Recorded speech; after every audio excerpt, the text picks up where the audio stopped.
Good morning. Today is Saturday, July, what is today? 13th. Okay, I'm gonna practice. I'm practicing a pitch on this new concept that I have been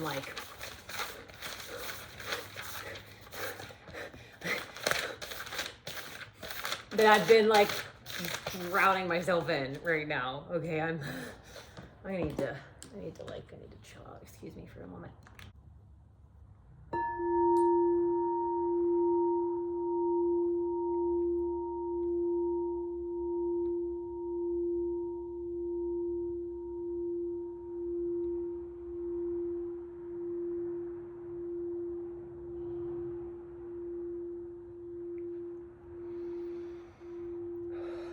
Start again. Hello, welcome to today's video. Today's July 12th. It is like 1-ish in the afternoonish, 2-ish in the afternoonish, I don't really know. It's Saturday, I think. And I have been on a bender this morning, a really good creative breakthrough. Like, there's different levels of breakthroughs, and they've been getting increasingly closer to feeling like one that is very profound and actionable in a way that allows me to communicate all that I'm learning to someone who has no understanding of what I'm talking about whatsoever. The ability to make it relevant in a language that we all know, and that is through pregnancy, like the development of a baby in the woman's body, and using that metaphor as symbolism for creative projects, and using the same exact process that a woman's body goes through, regardless if she has a human baby or if we're birthing this creative idea that still comes into form and into fruition in the world as a business, as a service, as something that we create. And ultimately, ladies, when we create businesses or we create projects or we create art, like, it's something tangible. Right? Whether it's tangibly, like, physically felt, or it's felt in the heart. Like, we offer our products and our services in our businesses, in our coaching businesses, in our like massage businesses, in our consulting businesses, in our products that we make, in the perfumes, in the flowers that we grow, in the food that we grow and sell, the plants that we nurture, right? The pets that we have in our lives. Like, we have these creative life cycles happening all around us, and that happens in a woman's body every single month. It happens in the earth every single day. And to bring this all into a focal point, I'll use my own life as an example. The way that I operate my life is in complete and full surrender to the unknown and to my desire in right now, in the moment right now. And what that means is, if I have plans, I will not follow through with those plans if something comes up in the moment that feels like it is just like it is more important. And that's just the truth. And that has taken so much work to create a life for myself with the boundaries in place so that I can create enough space in my calendar where nobody is expecting anything of me that I am not able to fulfill, or that I don't desire to fulfill, right? I don't work at a job that requires me to be on my computer all day. I am able to go out and frolic in the world as often as I want. I'm able to go to a coffee shop and leave a coffee shop and go into an office, or go to the beach, or walk my dog, or play golf, or do anything that I want whenever I want, without any need to check in with someone at any point, at any given moment, even like friends and family, right? And this may sound extreme, and honestly, I've been doing it so long that it doesn't feel extreme. It feels very free and liberating, and it's actually quite literally the thing that makes me a very enjoyable and pleasant person to be around in person. I know that I'm perceived a little differently online, but I'm just a very fun person to hang out with, because nothing ever goes wrong, because nothing ever can go wrong, because nothing bad ever happens, because nothing is bad. Everything that happens is happening as a tool of guidance to just take us into a next really fun story. Like, everything is the point. Everything that happens is the exact point. And that is the beauty of living in the now moment. And that is the part of me that I feel like I do not convey very well online, that people cannot quite wrap their heads around. And it's the very gift that that I've been able to get from the universe, and from learning from our Mother Earth, and from learning from the moon, and learning from the sun, and learning from planets, and learning from how all of these energies, the divine masculine, divine feminine, flow together in this tantric unity together in a one like 0 point focal moment that is right now. In every moment, if you just choose to focus on whatever's coming up right now over what is happening tomorrow, what you're supposed to be doing right now, what someone else is expecting you to be doing right now. Because if we break down anxiety and stress and overwhelm, it all comes down to the simple fact that either you yourself or other people around you that you value are expecting something of you that you don't feel like you're either that you're able to give at the level that they expect of you, or you're able to give at the level that you expect of you, or maybe the expectations are unknown, and so it's impossible for you to know whether you're sad that you're being perceived as doing it correctly or incorrectly, because the feedback that you're getting from the environment is not clear as a result of another adult not having the emotional intelligence required to have a very clear conversation around expectations and boundaries and objectives, and this can apply in work, right? I might have already lost you a little bit, but let's take it into consideration in work. We all have, those of you that have a job that work however many days a week, if you work 40 hours a week, nobody wants to admit it, but your job is your priority in your life. If you're working 40 hours a week, your job is your priority. They talk about work-life balance at work to like trick you into thinking that 2 days a week is a sufficient amount of time to yourself, when in reality, you don't really get that time to yourself because it's so short, and all you need to do is rest from a lifetime of being so rushed everywhere that you're just fucking exhausted, that they trick you into thinking that 2 days on the weekend is a sufficient amount of time to rest your heart, your mind, and your body, and your soul, and feel fulfilled. And that's just not the case. And so it's this thing where you think that you're not prioritizing work, but if you're working that many hours a week, whatever is taking up the majority of your time is your priority, period. I don't care what it is. Right now, like, my priority is myself, because I spend more than 40 hours a week focusing on what I'm feeling and what I'm thinking and what I'm experiencing, and it's leading me to answers to be able to help in a really clear and concise way other people, to help other people get to a point where they can execute their own free will in their lives and create and also be compensated in a way that supports a really luxurious, comfortable is a very soft word to use for this, like a really sexy, slow, juicy life that is so different than what so many people understand life to be able to be, because of the limitations of other people and their fears and their own projections of unworthiness. And so many of us deeply do know how worthy we are, but by being around other people that are so caught up in other people's expectations, it keeps us in those same patterns. And that is the unfortunate truth of like being surrounded by people in lower streams of consciousness or lower vibrational thoughts, is that those are the ones our minds want to reach to, because those are slightly more comfortable, because at that lower level of understanding, life was simpler. It's like, think about being a kid versus being an adult. Regardless of what your childhood was like, think back to like the one pleasant memory you had as a child. Our memories are so pleasant as children because we just don't know the world's problems yet. That sounds harsh or something, but like, it's simply the truth. We are just so innocently assuming the pureness of the world because nobody has yet programmed us to think that it's this awful, scary place. We see the world as it is, which is just magical and exciting. Like, oh my God, what are these trees? They grow and they fall and they change colors and they're bright and they grow flowers. Oh my God, and we can eat them. They taste so yummy. And then people are like, politics and school and go look at a book, and there's nothing wrong with education. I'm not saying that, but it's like, how did we get here? Let's back up. Where are we at? 9 minutes. Cool. Man, tell me what you're passionate about. You know what I mean? So what I've been working on here is basically, what did I even come on here to talk about?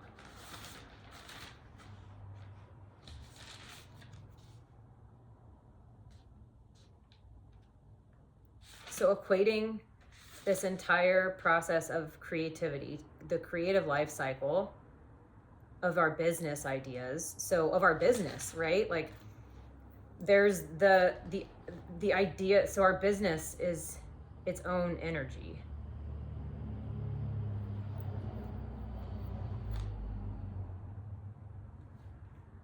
And then there's like our human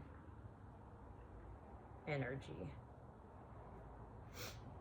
Eventually, our business takes on its own identity as an energy in the world. Like a human baby, it's just not in human form, it's in energetic form, right? And the amount of the process of that business energy leaving our bodies is almost like the process of a human baby leaving the womb into the world. And then from there, it exists outside of us, but it's so dependent on us, right? And that's, I'm not equating starting a business to the labor and the love and all of those things involved in having a child. I'm simply using it metaphorically and symbolically to show the similarities so we can mirror the process of motherhood in our business, which allows for a sustainable process of creation that prioritizes the mother's well-being as well as the child's, and it empowers the child or the business to stand on its own two legs and grow and evolve in a way that is independent of the mother, but the mother still receives the joy, in this case, the financial compensation of this child growing up. And how we would equate this to motherhood is simply the joy of being a mother. A business, the way that I see business, is the way that motherhood is. Like the joy that I can simply imagine from birthing a human into this world and watching its consciousness develop and knowing your impact, like that's huge. Knowing your impact, how much who you are as a person is going to shape this other human is massive. And you get to your child is this living mirror of you. That's a great undertaking. And I respect motherhood so much that I'm mirroring that process in my business so that I can be like a motherly role to my business and allow it to grow. And instead of like receiving love back or just like the simple joys of knowing that I created something and like the joy of watching it move on to create its own life, which I would like, that's what we have to do as mothers, right? Like we have this child and we have it, it requires our care and like it desires our care until it doesn't. And at a certain point, it realizes it is its own creation and wants to go and create. And like that process of detaching from your child as a mother is a great undertaking. And that's a massive initiation to be able to just let go of the fact that your child no longer needs to talk to you every day to survive, or needs to I can only imagine it's a weird experience as a mother. And then eventually when your child goes out and experiences the world on their own, and you have allowed yourself to detach and allowed them to have an opportunity to create on their own, like college, we'll say going off to college is kind of the time when that happens naturally. It's like if the kids are given a little bit of space, they will oftentimes come back and be like, hey, I really appreciate all those things that you do for me. I didn't realize how much it took, and the process of life naturally grooms us to understand, initiates us. Grooms isn't the right word. It naturally initiates us into these levels of understanding. But when there isn't the detachment of the birther of that, like the mother of that, or the father too, right? There's a fatherly role in this. But that's a different picture. I'm speaking from the motherly role. There is a unit energy coming from this. I just want to identify that. But without the mother's detachment, if the mother continues fueling energy into that, it creates an unhealthy dynamic.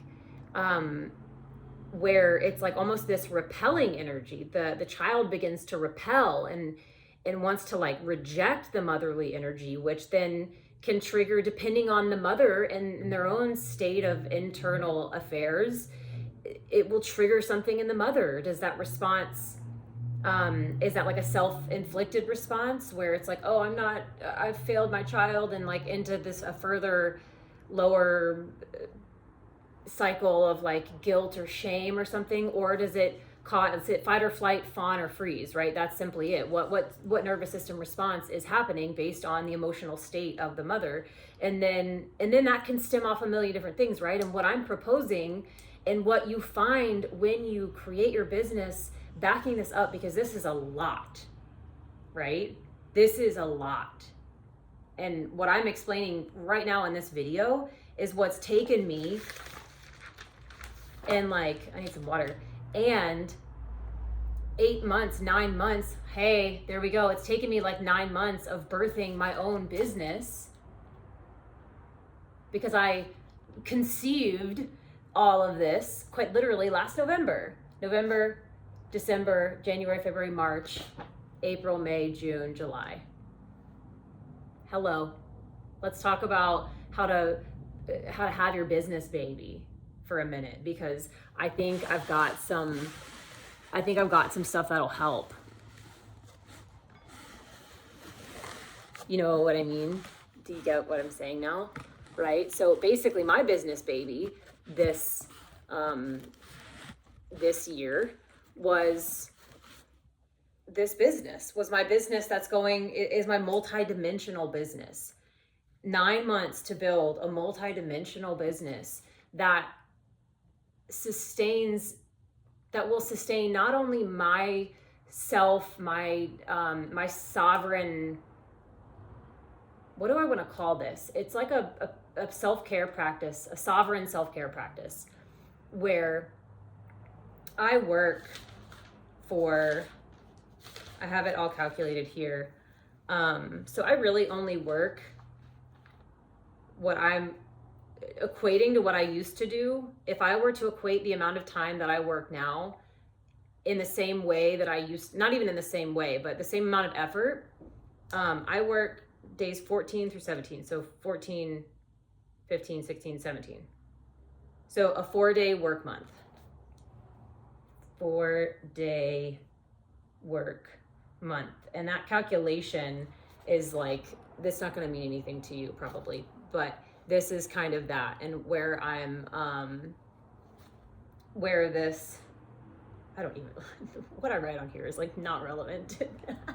This is so fun. So summer is your 4-day work. It's like a 4-day work week, but it's only one work week a month. 4-day work week, and then one work week a month. 4-day work week, one week a month. That's what I call play. And then, and this is moving through the inner seasons. And this is why I was pausing for a second a moment ago, because when you learn to evolve in your cycle, when you learn to consciously cycle and really tune into all that I have so many things to share, right? Like connecting to your spirit guides, connecting to your own intuition, connecting to your heart, dropping into your body, moving out, clearing your chakras, which is healing, but it's from such a different lens. It's like a sovereignty healing. It's like, let's clear it. We don't have to dwell in it. Let's name it. Let's clear it. Let's throw it to the fire and let's move on, because we have much more sovereign things on our agenda to talk about. We're done healing. We have much more sovereign things to talk about on our agenda. Okay. So we're the girlies who are done with the healing era. I have a lovely formula to find your sovereign success right here. To birth your dream business in 9 months, going from let's keep this going. So I think this is throw stitch. I don't know.